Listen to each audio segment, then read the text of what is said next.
Bien, hoy concluye la lectura de 100 años de soledad de Gabriel García Márquez. La edición que he manejado es la de Random House con ilustración de Luisa Rivera. Pilar Ternera murió en el mecedor de Bejuco, una noche de fiesta vigilando la entrada de su paraíso. De acuerdo con su última voluntad, la enterraron sin ataúd, sentada en el mecedor que 8 hombres bajaron con cabullas en un enorme hueco excavado en el centro de la pista de baile. Las mulatas vestidas de negro, pálidas de llanto, improvisaban oficios de tinieblas mientras se quitaban los aretes, los prendedores y las sortijas y los iban echando en la fosa, antes de que la sellaran con una lápida sin nombre ni fecha y le pusieran encima un promontorio de camelias amazónicas. Después de envenenar a los animales, clausuraron puertas y ventanas con ladrillos y argamasa, y se dispersaron por el mundo con baúles de madera, tapizados por dentro con estampas de santos, cromos de revista y retratos de novios efímeros, remotos y fantásticos que cagaban diamantes o se comían a los caníbales, o eran coronados reyes de barajas en alta mar. Era el final. En la tumba de Pilar Ternera, entre salmos y avalorios de putas, se pudrían los escombros del pasado, los pocos que quedaban después de que el sabio catalán remató la librería y regresó a la aldea mediterránea donde había nacido, derrotado por la nostalgia de una primavera tenaz. Nadie hubiera podido presentir su decisión. Había llegado a Macondo en el esplendor de la compañía bananera, huyendo de una de tantas guerras, y no se le había ocurrido nada más práctico que instalar aquella librería de incunables y ediciones originales en varios idiomas que los clientes casuales hojeaban con recelo, como si fueran libros de muladar, mientras esperaban el turno para que les interpretaran los sueños en la casa de enfrente. Estuvo media vida en la calurosa trastienda, garrapateando su escritura preciosista en tinta violeta y en hojas que arrancaba de cuadernos escolares, sin que nadie supiera a ciencia cierta qué era lo que escribía. Cuando Aureliano lo conoció tenía 2 cajones llenos de aquellas páginas abigarradas que de algún modo hacían pensar en los pergaminos de Melquíades, y desde entonces hasta cuando se había llenado un tercero,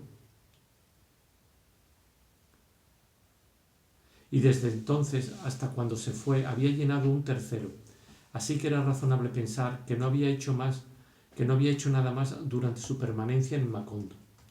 Las únicas personas con quienes se relacionó fueron los 4 amigos, a quienes les cambió por libros los trompos y las cometas y los puso a leer a Séneca y Ovidio cuando todavía estaban en la escuela primaria. Trataba a los clásicos con una familiaridad casera, como si todos hubieran sido en alguna época sus compañeros de cuarto, y sabía muchas cosas que simplemente no se debían saber, como que San Agustín usaba debajo del hábito un jubón de lana que no se quitó en 14 años, y que Arnaldo de Vilanova, el nigromante, se volvió impotente desde niño por una mordedura de alacrán. Su fervor por la palabra escrita era una urdimbre de respeto solemne e irreverencia comadrera. Ni sus propios manuscritos estaban a salvo de esa dualidad. Habiendo aprendido el catalán para traducirlos, Alfonso se metió un rollo de páginas en los bolsillos, que siempre tenía llenos de recortes de periódicos y manuales de oficios raros, y una noche los perdió en la casa de las muchachitas que se acostaban por hambre. Cuando el abuelo sabio se enteró, en vez de hacerle el escándalo temido, comentó muerto de risa que aquel era el destino natural de la literatura. En cambio, no hubo poder humano capaz de persuadirlo de que no se llevara los 3 cajones cuando regresó a su aldea natal, y se soltó en improperios cartagineses contra los inspectores de ferrocarril que trataban de mandarlos como carga, hasta que consiguió quedarse con ellos en el vagón de pasajeros. El mundo habrá acabado de joderse, dijo entonces, el día que los hombres viajen en primera clase y la lectura y la literatura en el vagón de carga. Eso fue lo último que se le oyó decir. Había pasado una semana negra con los preparativos finales del viaje, porque a medida que se aproximaba la hora en que le iban Se le iba descomponiendo el humor y se le traspapelaban las intenciones. Y las cosas que ponía en un lugar aparecían en otro, asediado por los mismos duendes que atormentaban a Fernanda. Collons, maldecía, me cago en el canon 27 del Sínodo de Londres. Germán y Aureliano se hicieron cargo de él. Lo auxiliaron como a un niño. Le prendieron los pasajes y los documentos migratorios en los bolsillos con alfileres de nodriza. Le hicieron una lista pormenorizada de lo que debía hacer desde que saliera de Macondo hasta que desembarcara en Barcelona, pero de todos modos echó a la basura sin darse cuenta un pantalón con la mitad de su dinero. La víspera del viaje, después de clavetear los cajones y meter la ropa en la misma maleta con que había llegado, frunció los párpados de almeja, señaló con una especie de bendición procaz los montones de libros con los que había sobrellevado el exilio y dijo a sus amigos: ahí les dejo esa mierda. 3 meses después se recibieron en un sobre grande 29 cartas y más de 50 retratos que se le habían acumulado en los ocios de alta mar. Aunque no ponía fechas, era evidente el orden en que había escrito las cartas. En las primeras contaba con su humor habitual las peripecias de la travesía, las ganas que le dieron de echar por la borda al sobrecargo que no le permitió meter los 3 cajones en el camarote, la imbecilidad lúcida de una señora que se aterraba con el número 13, no por superstición, sino porque le pareció un número que se había quedado sin terminar, y la apuesta que se ganó en la primera cena porque reconoció en el agua de a bordo el sabor a remolachas nocturnas de los manantiales de Lérida. Con el transcurso de los días, sin embargo, la realidad a bordo le importaba cada vez menos, y hasta los acontecimientos más recientes y triviales le parecían dignos de añoranza, porque a medida que el barco se alejaba, la memoria se le iba volviendo triste. Aquel proceso de nostalgización progresiva era también evidente en los retratos. En los primeros parecía feliz, con su camisa de inválido y su mechón nevado en el cabrilleante octubre del Caribe. En los últimos se le veía con un abrigo oscuro y una bufanda de seda, pálido de sí mismo y taciturno por la ausencia, en la cubierta de un barco de pesadumbre que empezaba a sonambular por océanos otoñales. Germán y Aureliano le contestaban las cartas. Escribió tantas en los primeros meses que se sentían entonces más cerca de él que cuando estaba en Macondo, y casi se aliviaban de la rabia de que se hubiera ido. Al principio mandaba decir que todo seguía igual, que en la casa donde nació estaba todavía el caracol rosado, que los arenques secos tenían el mismo sabor en la yesca de pan, que las cascadas de la aldea continuaban perfumándose al atardecer. Eran otra vez las hojas de cuaderno rezurcidas con garrapatitas moradas en las cuales dedicaba un párrafo especial a cada uno. Sin embargo, y aunque él mismo no parecía advertirlo, aquellas cartas de recuperación y estímulo se iban transformando poco a poco en pastorales de desengaños. En las noches de invierno, mientras servía la sopa en la chimenea, añoraba el calor de su trastienda, el zumbido del sol en los almendros polvorientos, el pito del tren en el sopor de la siesta. Lo mismo que añoraba en Macondo la sopa de invierno en la chimenea, los pregones del vendedor de café y las alondras fugaces de la primavera. Aturdido por 2 nostalgias enfrentadas como 2 espejos, perdió su maravilloso sentido de la irrealidad, hasta que terminó por recomendarles a todos que se fueran de Macondo, que olvidaran cuanto él les había enseñado del mundo y del corazón humano, que se cagaran en Horacio y que en cualquier lugar en que estuvieran recordaran siempre que el pasado era mentira, que la memoria no tenía caminos de regreso, que toda primavera antigua era irrecuperable y que el amor más desatinado y tenaz era de todos modos una verdad efímera. Álvaro fue el primero que atendió al consejo de abandonar Macondo. Lo vendió todo, hasta el tigre cautivo que se burlaba de los transeúntes en el patio de su casa y compró un pasaje eterno en un tren que nunca acababa de viajar. En las tarjetas postales que mandaba desde las estaciones intermedias describía a gritos las imágenes instantáneas que había visto por la ventanilla del vagón, y era como ir haciendo trizas y tirando al olvido el largo poema de la fugacidad. Los negros quiméricos en los algodonales de Luisiana, los caballos alados en la hierba azul de Kentucky, los amantes griegos en el crepúsculo infernal de Arizona, la muchacha de suéter rojo que pintaba acuarelas en los lagos de Michigan y que le hizo con los pinceles un adiós que no era de despedida sino de esperanza, porque ignoraba que estaba viendo pasar un tren sin regreso. Luego se fueron Alfonso y Germán, un sábado, con la idea de regresar el lunes, y nunca se volvió a saber de ellos. Un año después de la partida del sabio catalán, el único que quedaba en Macondo era Gabriel, todavía al garete, a merced de la azarosa caridad de nigromanta y contestando a los cuestionarios del concurso de una revista francesa, cuyo premio mayor era un viaje a París. Aureliano era quien recibía la suscripción, lo ayudaba a llenar los formularios, a veces en su casa y casi siempre entre los pomos de loza y el aire de valeriana de la única botica que quedaba en Macondo, donde vivía Mercedes, la sigilosa novia de Gabriel. Era lo último que iba quedando de un pasado cuyo aniquilamiento no se consumaba porque seguía aniquilándose indefinidamente, consumiéndose dentro de sí mismo, abandonándose a cada minuto pero sin acabar de acabarse jamás. El pueblo había llegado a tales extremos de inactividad que cuando Gabriel ganó el concurso y se fue a París, con 2 mudas de ropa, un par de zapatos y las obras completas de Rabelais, tuvo que hacer señas al maquinista para que el tren se detuviera a recogerlo.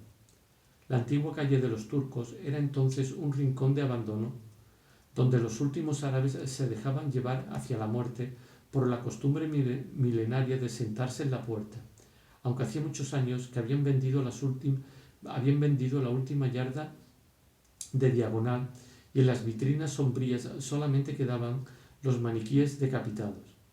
La ciudad de la compañía bananera, que tal vez Patricia Brown trataba de evocar para sus nietos en la noche de intolerancia y pepinos en vinagre en Pattville, Alabama, era una llanura de hierba silvestre.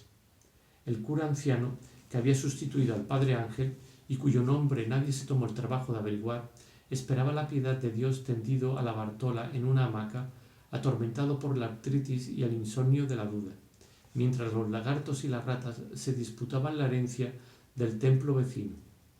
Era aquel Macondo olvidado hasta por los pájaros, donde el polvo y el calor se habían hecho tan tenaces que costaba trabajo respirar, recluidos por la soledad y el amor, y por la soledad del amor en una casa donde casi era imposible dormir por el estruendo de las hormigas coloradas.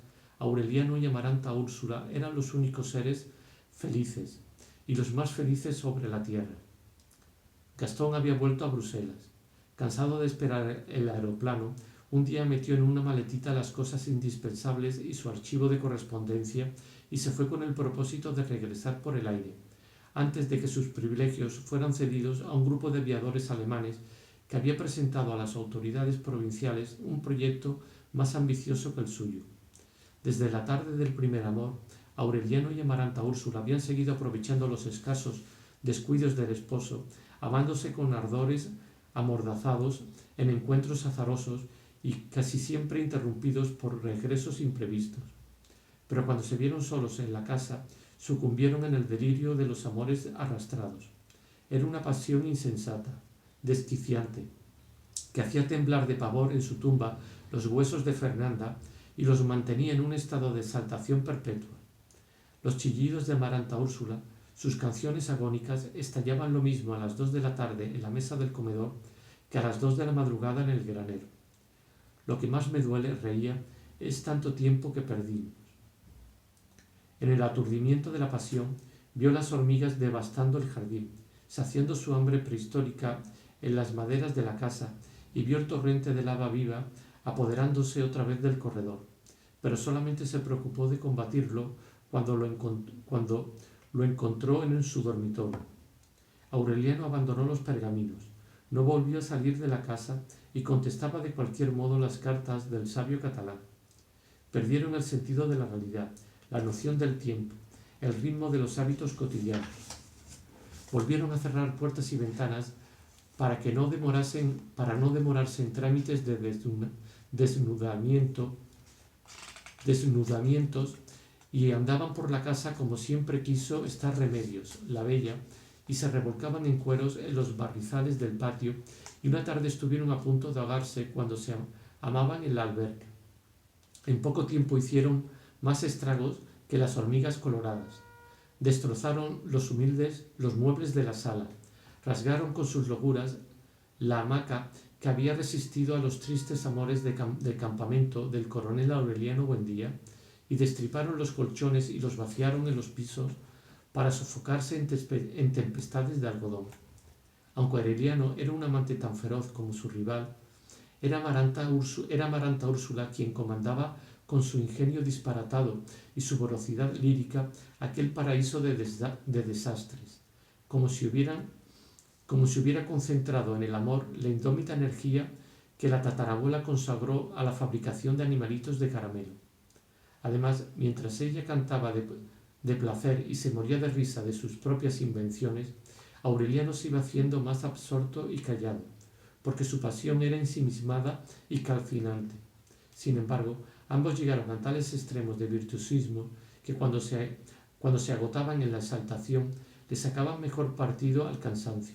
Se entregaban a la idolatría de sus cuerpos, al descubrir que los tedios del amor tenían posibilidades inexploradas, mucho más ricas que las del deseo. Mientras él amasaba con claras de huevo los senos eréctiles de Amaranta Úrsula, o suavizaba con manteca de coco sus muslos elásticos y su vientre aduraznado, ella jugaba a las muñecas con la portentosa criatura de Aureliano y le pintaba ojos de payaso con carmín de labios y bigotes de turco con carboncillo de las cejas, y le ponía corbatines de organza y sombreritos de papel plateado. Una noche se embadurnaron de pies a cabeza con melocotones en almíbar, se lamieron como perros y se amaron como locos en el piso del corredor, y fueron despertados por un torrente de hormigas carniceras que se disponían a devorarlos vivos. En las pausas del delirio, Amaranta Úrsula contestaba las cartas de Gastón. Lo sentía tan distante y ocupado que su regreso le parecía imposible. En una de las primeras cartas, él contó que en realidad sus socios habían mandado el aeroplano, pero que una agencia marítima de Bruselas lo había embarcado por error con destino a Tanganica, donde se lo entregaron a la dispersa comunidad de los Macondos. Aquella confusión ocasionó tantos contratiempos que solamente la recuperación del aeroplano podía tardar 2 años. Así que Amaranta Úrsula descartó la posibilidad de un regreso inoportuno. Aureliano, por su parte, no tenía más contacto con el mundo que las cartas del sabio catalán y las noticias que recibía de Gabriel a través de Mercedes, la boticaria silenciosa. Al principio eran contactos reales. Gabriel se había hecho reembolsar el pasaje de regreso para quedarse en París, vendiendo los periódicos atrasados y las botellas vacías que las camareras sacaban de un hotel lúgubre de la calle Dauphine. Aureliano podía imaginarlo entonces con un suéter de cuello alto que solo se quitaba cuando las terrazas de Montparnasse se llenaban de enamorados primaverables, y durmiendo de día y escribiendo de noche para confundir el hambre, en el cuarto oloroso a espuma de coliflores hervidos donde había de morir Rocamadour. Sin embargo, sus noticias se fueron haciendo poco a poco tan inciertas y tan esporádicas y melancólicas las cartas del sabio que Aureliano se acostumbró a pensar en ellos como Amaranta Úrsula pensaba en su marido, y ambos quedaron flotando en un universo vacío donde la única realidad cotidiana y eterna era el amor. De pronto, con un estampido en aquel mundo, de pronto, como un estampido en aquel mundo de inconsciencia feliz, llegó la noticia del regreso de Gastón. Aureliano y Amaranta Úrsula abrieron los ojos, sondearon sus almas, se miraron a la cara con la mano en el corazón y comprendieron que estaban tan identificados que preferían la muerte a la separación. Entonces ella le escribió al marido una carta de verdades contradictorias en la que reiteraba su amor y sus ansias de volver a verlo, al mismo tiempo que admitía como un designio fatal la imposibilidad de vivir sin Aureliano. Al contrario de lo que ambos esperaban, Gastón les mandó una respuesta tranquila, casi paternal, con 2 hojas enteras consagradas a prevenirlo contra las vanidades de la pasión y un párrafo final con votos inequívocos de que fueran tan felices como él lo fue en su breve experiencia conyugal. Era una actitud tan imprevista que Amaranta Úrsula se sintió humillada con la idea de haber proporcionado al marido el pretexto que él deseaba para abandonarla a su suerte. El rencor se le agravó 6 meses después, cuando Gastón volvió a escribirle desde Leopoldville, donde por fin había recibido el aeroplano, solo para pedir que le mandaran el velocípedo, que de todo lo que había dejado en Macondo era lo único que tenía para él un valor sentimental. Aureliano sobrellevó con paciencia el despecho de Amaranta Úrsula. Se esforzó por demostrarle que podía ser tan buen marido en la bonanza como en la adversidad y las urgencias cotidianas que los asediaban cuando se les acababan los últimos dineros de Gastón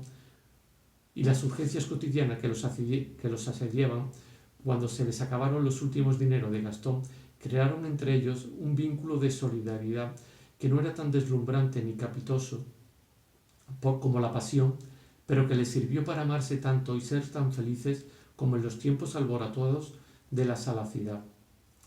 Cuando murió Pilar Ternera, estaban esperando un hijo. En el sopor del embarazo, Amaranta Úrsula trató de establecer una industria de collares de vértebras de pescado, pero a excepción de Mercedes, que le compró una docena, no encontró a quien vendérselo.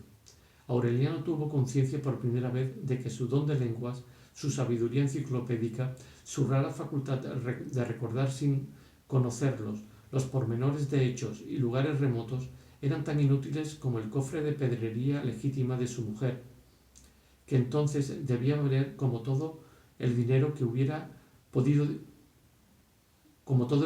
que hubieran podido disponer juntos los últimos habitantes de Macondo. Sobrevivían de milagro, aunque Amaranta Úrsula no perdía el buen humor ni su ingenio para las travesuras eróticas. Adquirió la costumbre de sentarse en el corredor después del almuerzo en una especie de siesta insomne y pensativa. Aureliano la acompañaba. A veces permanecían en silencio hasta el anochecer, el uno frente a la otra, mirándose a los ojos, amándose en el sosiego con tanto amor como antes se amaron en el escándalo. La incertidumbre del futuro les hizo volver el corazón hacia el pasado. Se vieron a sí mismos en el paraíso perdido del diluvio, chapaleando en los pantanos del patio, matando lagartijas para colgárselas a Úrsula, jugando a enterrarla viva, y aquellas evocaciones les revelaron la verdad de que habían sido felices juntos desde que tenían memoria. Profundizando en el pasado, Amaranta Úrsula recordó la tarde en que entró al taller de platería y su madre le contó que el pequeño Aureliano no era hijo de nadie porque había sido encontrado flotando en una canastilla. Aunque la versión les pareció inverosímil, carecían de información para sustituirla por la verdadera. De lo único que estaban seguros, después de examinar todas las posibilidades, era de que Fernanda no fue la madre de Aureliano. Amaranta Úrsula se inclinó a creer que era hijo de Petra Cotes, de quien sólo recordaba fábulas de infamia, y aquella suposición le produjo en el alma una torcedura de horror. Atormentado por la certidumbre de que era hermano de su mujer, Aureliano se dio una escapada a la casa cural para buscar en los archivos rezumantes y apolillados alguna pista cierta de su filiación. La partida de bautismo más antigua que encontró fue la de Amaranta Buendía, bautizada en la adolescencia por el padre Nicanor Reina, por la época en que éste andaba tratando de probar la existencia de Dios mediante artificios de chocolate. llegó a ilusionarse con la posibilidad de ser uno de los 17 aurelianos cuyas partidas de nacimiento rastreó a través de 4 tomos, pero las fechas de bautismo eran demasiado remotas para su edad. Viéndolo extraviado en laberintos de sangre, trémulo de incertidumbre, el párroco artrítico que lo observaba desde la hamaca le preguntó compasivamente cuál era su nombre. Aureliano Buendía, dijo él. Entonces no te mates buscando, exclamó el párroco con una convicción terminante. Hace muchos años hubo aquí una calle que se llamaba así, y por esos entonces la gente tenía la costumbre de ponerle a los hijos los nombres de las calles. Aureliano tembló de rabia. Ah, dijo, entonces usted tampoco cree. ¿En qué? Que el coronel Aureliano Buendía hizo 32 guerras civiles y las perdió todas, contestó Aureliano. Que el ejército acorraló y ametralló a 3.000 trabajadores y que se llevaron los cadáveres para echarlos al mar en un tren de 200 vagones. El párroco lo midió con una mirada de lástima. Ay, hijo, suspiró, a mí me bastaría con estar seguro de que tú y yo existimos en este momento. De modo que Aureliano y Amaranta Úrsula aceptaron la versión de la canastilla, no porque la creyeran, sino porque los ponía a salvo de sus terrores. A medida que avanzaba el embarazo, se iban convirtiendo en un ser único, se integraban cada vez más en la soledad de una casa a la que solo le hacía falta un último soplo para derrumbarse. Se había reducido a un espacio esencial, desde el dormitorio de Fernanda, donde vislumbraron los encantos del amor sedentario, hasta el principio del corredor, donde Amaranta Úrsula se sentaba a tejer botitas y sombreritos de recién nacido y Aureliano a contestar las cartas ocasionales del sabio catalán. El resto de la casa se rindió al asedio tenaz de la destrucción. El taller de platería, el cuarto de Melquíades, los reinos primitivos y silenciosos de Santa Sofía de la Piedad quedaron en el fondo de una selva doméstica que nadie hubiera tenido la temeridad de desentrañar. Cercados por la voracidad de la naturaleza, Aureliano y Amaranta Úrsula seguían cultivando el orégano y las begonias y defendían su mundo con demarcaciones de cal, construyendo las últimas trincheras de la guerra inmemorial entre el hombre y las hormigas. El cabello largo y descuidado, los moretones que le amanecían en la cara, la hinchazón de las piernas, la deformación del antiguo y amoroso cuerpo de comadreja, le habían cambiado a Amaranta Úrsula la apariencia juvenil de cuando llegó a la casa con la jaula de canarios desafortunados y el esposo cautivo, pero no le alteraron la vivacidad del espíritu. Mierda, solía decir, ¿quién hubiera pensado que de veras íbamos a terminar viviendo como antropófagos?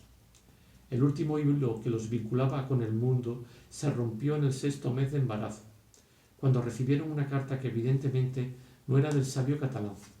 Había sido franqueada en Barcelona, pero la cubierta estaba escrita con la tinta azul convencional. Había sido franqueada en Barcelona, pero la cubierta estaba escrita con la tinta azul convencional. Pero la cubierta estaba escrita con tinta azul convencional por una caligrafía administrativa y tenía el aspecto inocente e impersonal de los recados enemigos. Aureliano se la arrebató de las manos a Amaranta Úrsula cuando se disponía a abrirla. Esta no, le dijo, no quiero saber lo que dice. Tal como él lo presentía, el sabio catalán no volvió a escribir. La carta ajena, que nadie leyó, quedó a merced de las polillas en la repisa donde Fernanda olvidó alguna vez su anillo matrimonial, y allí siguió consumiéndose en el fuego interior de su mala noticia, mientras los amantes solitarios navegaban contra la corriente de aquellos tiempos de postrimerías, tiempos impenitentes y aciagos, que se desgastaban en el empeño inútil de hacerlos derivar hacia el desierto del desencanto y el olvido. Conscientes de aquella amenaza, Aureliano y Amaranta Úrsula pasaron los últimos meses tomados de la mano, terminando con amores de lealtad el hijo empezado con desafueros de fornicación. De noche, abrazados en la cama, no los amedrentaban las explosiones sublunares de las hormigas, ni el fragor de las polillas, ni el silbido constante nítido del crecimiento de la maleza en los cuartos vecinos. Muchas veces fueron despertados por el tráfago de los muertos. Oyeron a Úrsula peleando con las leyes de la creación para preservar la estirpe, y a José Arcadio Buendía buscando la verdad quimérica de los grandes inventos, y a Fernanda rezando, y al coronel Aureliano Buendía embruteciéndose con engaños de guerra y pescaditos de oro, y a Aureliano II agonizando de soledad en el aturdimiento de las parrandas. Y entonces aprendieron que las obsesiones dominantes prevalecen contra la muerte, y volvieron a ser felices con la certidumbre de que ellos seguirían amándose con sus naturalezas de aparecidos, mucho después de que otras especies de animales futuros les arrebataran a los insectos el paraíso de miseria que los insectos estaban acabando de arrebatarles a los hombres. Un domingo, a las 6 de la tarde, Amaranta Úrsula sintió los apremios del parto. La sonriente comadrona de las muchachitas que se acostaban por hambre la hizo subir a la mesa del comedor. Se la caballó en el vientre y la maltrató con galopes cerriles hasta que sus gritos fueron acallados por los berridos de un varón formidable. A través de lágrimas, Amaranta Úrsula vio que era un buen día de los grandes, macizo y voluntarioso como los José Arcadios, con los ojos abiertos y clarividentes como los Aurelianos, y predispuestos para empezar la estirpe otra vez por el principio y purificarla de sus vicios perniciosos y su vocación solitaria, porque era el único de un siglo que había sido engendrado con amor. Es todo un antropófago, dijo. Se llamará Rodrigo. No, lo contradijo su marido. Se llamará Aureliano y ganará 32 guerras. Después de cortarle el ombligo, la comadrona se puso a quitarle con un trapo el ungüento azul que le cubría el cuerpo, alumbrada por Aureliano con una lámpara. Solo cuando lo voltearon boca abajo se dieron cuenta de que tenía algo más que el resto de los hombres, y se inclinaron para examinarlo. Era una cola de cerdo. No se alarmaron. Aureliano y Amaranta Úrsula no conocían el precedente familiar ni recordaban las pavorosas admoniciones de Úrsula, y la comadrona acabó de tranquilizarlos con la suposición de que aquella cola inútil podía cortarse cuando el niño mudara los dientes. Luego no tuvieron ocasión de volver a pensar en eso, porque Amaranta Úrsula se desangraba en un manantial incontenible. Trataron de socorrerla con apósito de telarañas y apelmazamientos de ceniza, pero era como querer cegar un surtidor con las manos.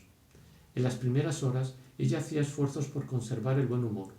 Le tomaba la mano al asustado Aureliano y le suplicaba que no se preocupara, que la gente como ella no estaba hecha para morirse contra la voluntad, y se reventaba de risa con los recuerdos truculentos de la comadrona.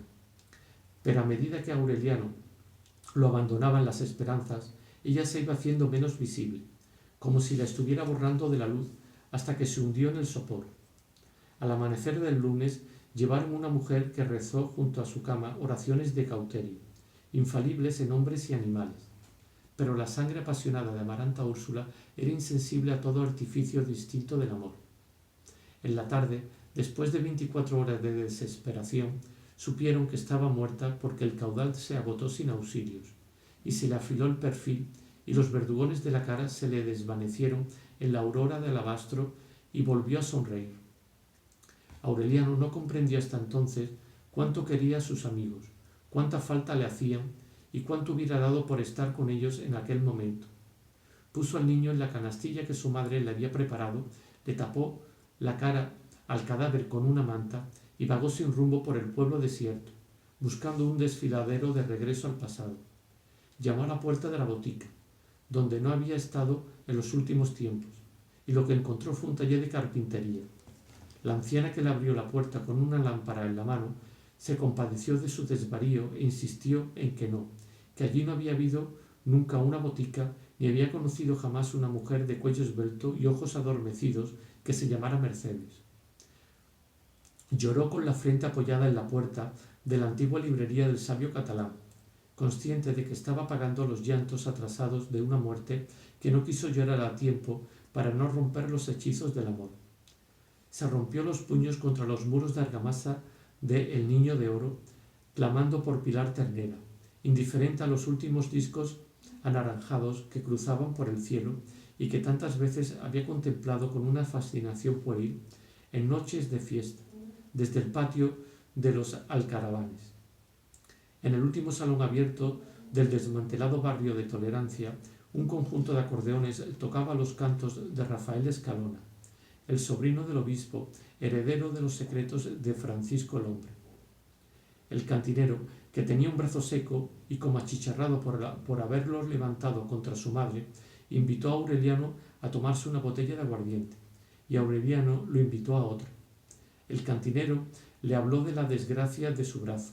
Aureliano le habló de la desgracia de su corazón, seco y como achicharrado por haberlo levantado contra su hermano. Terminaron llorando juntos y Aureliano sintió por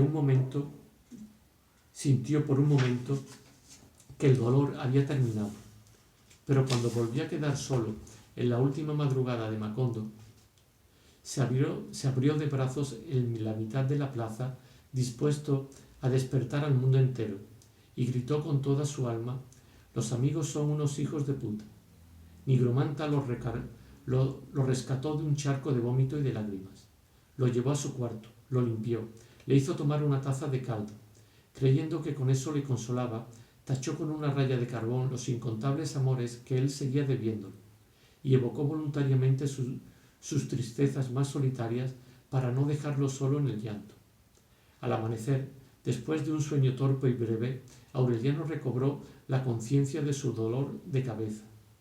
Abrió los ojos y se acordó del niño. No le encontró en la canastilla. Al primer impacto experimentó una deflagración de alegría, creyendo que Amaranta Úrsula había despertado de la muerte para ocuparse del niño. Pero el cadáver era un promontorio de piedras bajo la manta.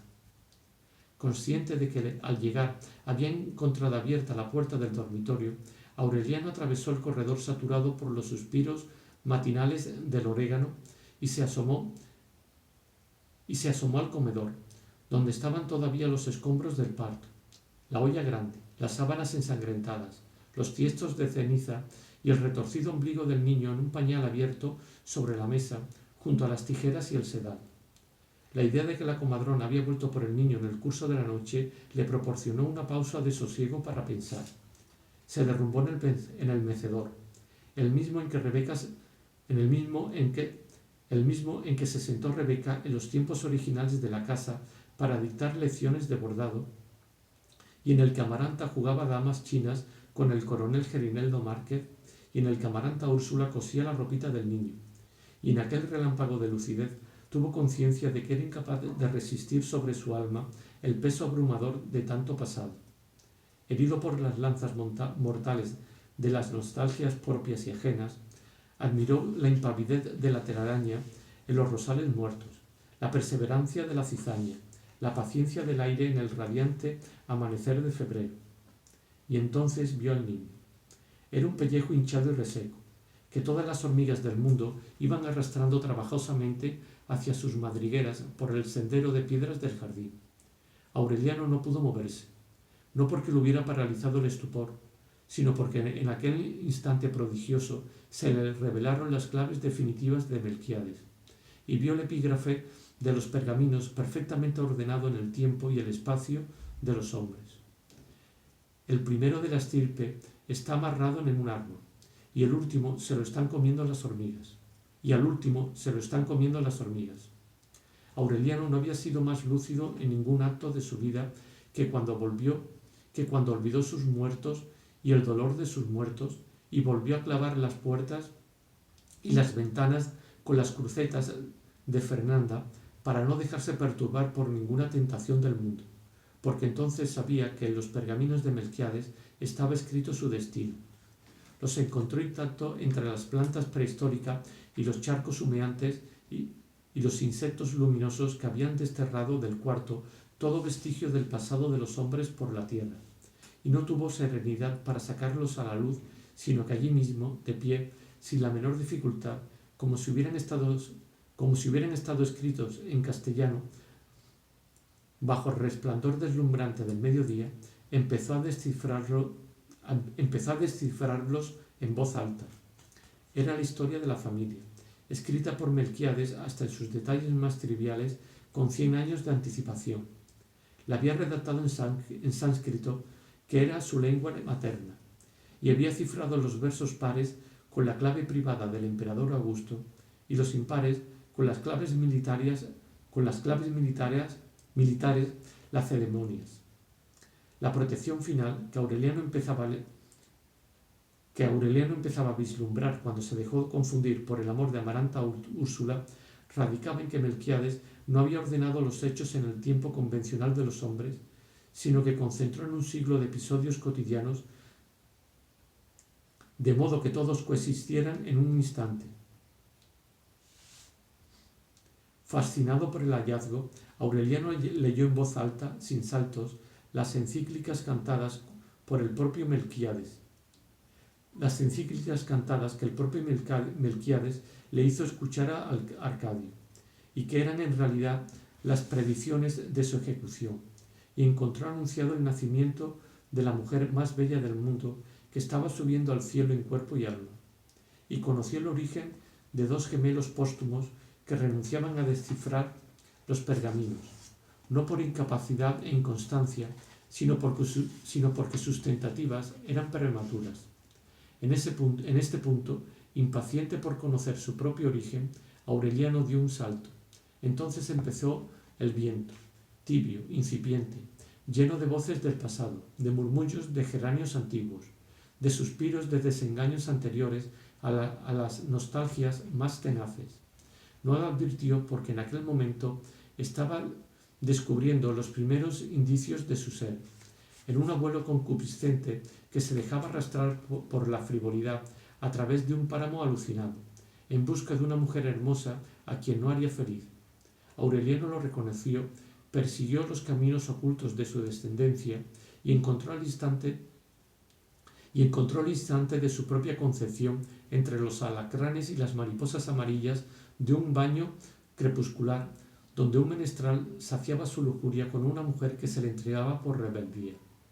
Estaba tan absorto que no sintió tampoco la segunda arremetida del viento, cuya potencia ciclónica arrancó de los quicios las puertas y las ventanas, descuajó el techo de la galería oriental y desarraigó los cimientos.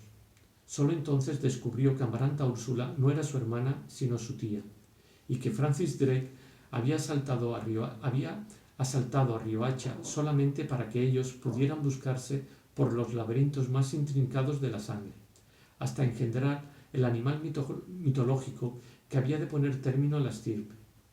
Macondo era ya un pavoroso remolino de polvo y escombros centrifugados por la cólera del huracán bíblico, cuando Aureliano saltó 11 páginas para no perder el tiempo en hechos demasiado conocidos, y empezó a descifrar el instante que estaba viviendo, descifrándolo a medida que lo vivía, profetizándose a sí mismo en el acto de descifrar la última página de los pergaminos, como si se estuvieran viendo en un espejo hablado.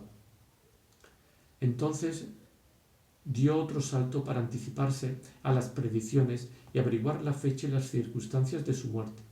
Sin embargo, antes de llegar al verso final, ya había comprendido que no saldría jamás de ese cuarto, pues estaba previsto que la ciudad de los espejos, o los espejismos, sería arrasada por el viento y desterrada de la memoria de los hombres en el instante en que Aureliano Babilonia acabara de descifrar los pergaminos, y que todo lo escrito en ellos era irrepetible desde siempre y para siempre, porque las estirpes condenadas a 100 años de soledad no tenían una segunda oportunidad sobre la tierra.